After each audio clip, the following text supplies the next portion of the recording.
Morning, Mr. Chairman Kane, Vice Chairman Hamilton, members of the Commission. Thanks for letting me speak to you today. Before I begin to relay the story of encountering I have on August 4, 2001 with a Saudi male, there are two things you should know. Number one, on this day I was just doing my job. I'm honored and proud that work I did apparently did help stop a potential hijacker in September 11 tragedy, and I'm honored to be here today. Two, when I conducted the secondary inspection of the subject, I was drawing on my experience and training in interview techniques that I learned primarily in the military, immigration law and fraud learning in the Immigration and Naturalization Service, and my years of experience at Orlando International Airport observing and working with Saudi nationals, many of whom come with their families through the Orlando International on their way to Disney World. On August 4, 2001, I was assigned as a secondary inspection officer at the Orlando International Airport. My supervisor ordered the inspection between primary and secondary inspections, and on this day I was assigned to secondary inspection.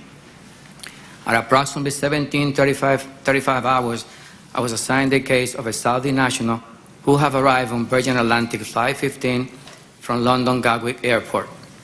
As Saudi come through Orlando to travel to Disney World are common, I have plenty of flight experience with Saudis. In this particular case, the subject was referred to secondary inspection because the primary inspector could not communicate with him, and his arrival departure form I-94 and custom declaration form C-6059B were not properly completed. Our first query the subject's name, date of birth, and passport number through the computer system with negative results. Subject documents appeared to be genuine. A search of the subject and his personal belongings were also negative. Subject was enrolled in IDEN and photograph. In addition, a complete set of fingerprints was taken on form FD-249. Through my INS training and military experience, my first impression of the subject was that he was a young male, well-groomed, with short hair, trimmed mustache, black long-sleeve shirt, black trousers, and black shoes.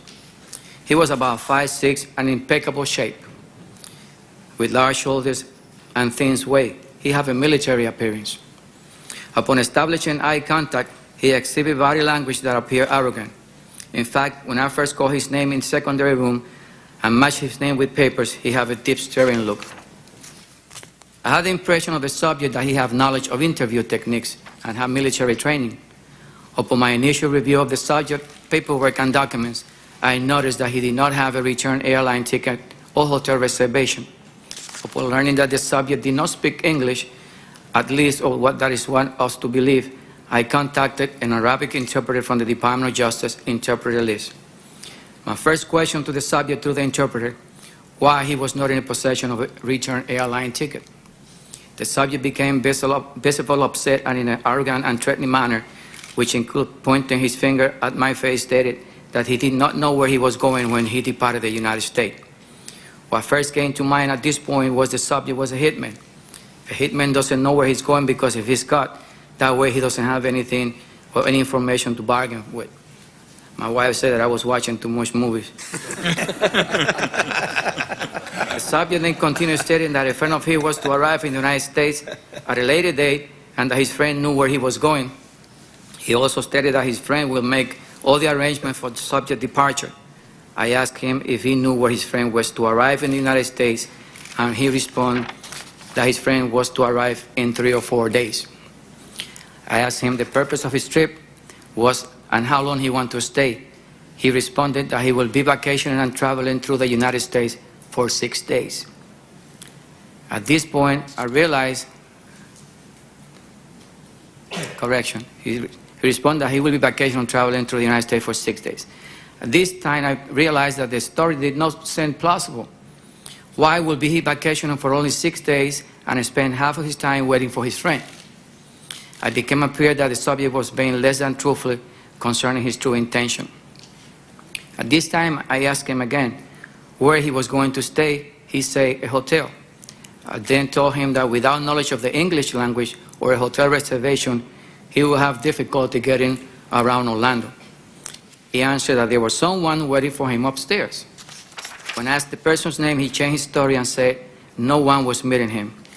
He said he was to call someone home that he would contact someone locally to pick him up. I then asked the subject for the person's phone number and name, and he refused to provide, stating that was none of my business. He stated that it was a personal matter and he did not see any reason for me to contact that person.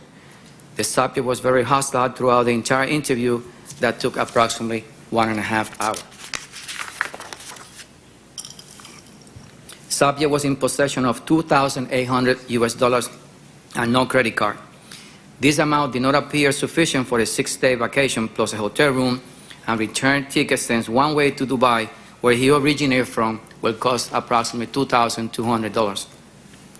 When confronted with this fact, he responded that his friend was going to bring him some money. I then asked why he will bring you some money. He replied, because he's my friend. I then asked, how long have you planned to stay? Or how long do you know this person? And he answered, not too long. I don't have any friends that would buy a plane ticket for me. I know that fact.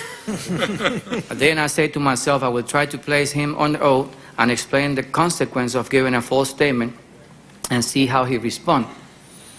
He agreed to answer on the oath. However, when I asked the first question, he said, I want to answer. The Arabic interpreter stated to me something to the fact that something is not right. At this point, I gave my supervisor a synopsis of the case and explained my suspicions that the individual was mollified, i.e., that his true intent in coming to the United States was not clear, and he appeared to be very evasive. After presenting the case to my supervisor, he felt that Assistant Airport Director should be contacted for further instructions. Normally, second-line supervisors such as the AAPD are not contacted in such matters, but because of the fact that we have provided no specific ground for removal, higher-up confirmation was needed. My supervisor then proceeded to call the AAPD at home to explain the case and get concurrence for removal.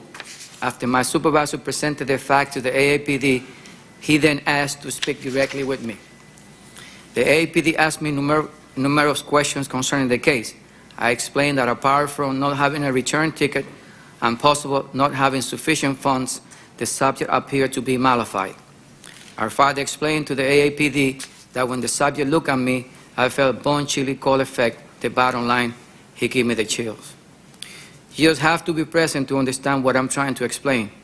The AAPD then asked if I have tried to place him under oath.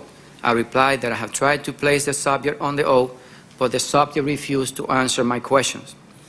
The AAPD then stated that under Section 235(1), small a(5) of the Immigration Nationality Act, an applicant could be required to state under oath any information sound by the immigration officer regarding the purpose and intention of the applicant in seeking admission to the United States.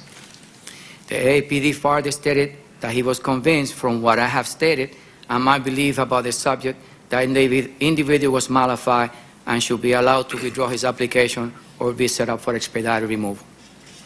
I then proceeded to advise the subject that he did not appear to be admissible to the United States. He was offered the opportunity to voluntarily withdraw his application for admission. However, at this time, he became very upset and stated that he was not about to pay for a return ticket.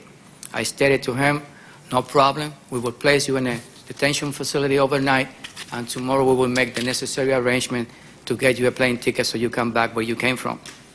The interpreter stated to him the fact that we were planning to place him on a detention facility, and then he agreed to withdraw and sign his I-275.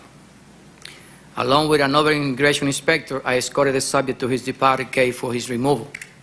Before boarding the aircraft, the subject turned to the other inspector and myself and said in English something to the effect, I'll be back. On August 4, 2001, subject departed via Virgin Atlantic Flight 16 to London with connection flight to Dubai. On September 11, 2001, while attending a meeting with the warden at the Central Florida Processing Center, Department of Corrections, concerning the use of the R5 range, a correction officer came in and advised the warden of the incident that just occurred in New York City. As I watched the television, I could not help but think of the two cases I processed in August concerning Saudi nationals. I immediately contacted the Orlando airport. I do not remember which officer I spoke with, but I asked them to look up the cases and contact the FBI agent assigned to the airport. To the best of my knowledge, immigration officers made copies of the August 2001 incidents and provided the paperwork to the FBI. The FBI have never interviewed me. I do not recall ever speaking with Gitmo officials. INS headquarters contacted me twice. I have no other contact with intelligence or law enforcement officials outside of Legacy INS. The only government contact I have had about this incident came from the September 11 Commission this past fall from your border team investigative team incident.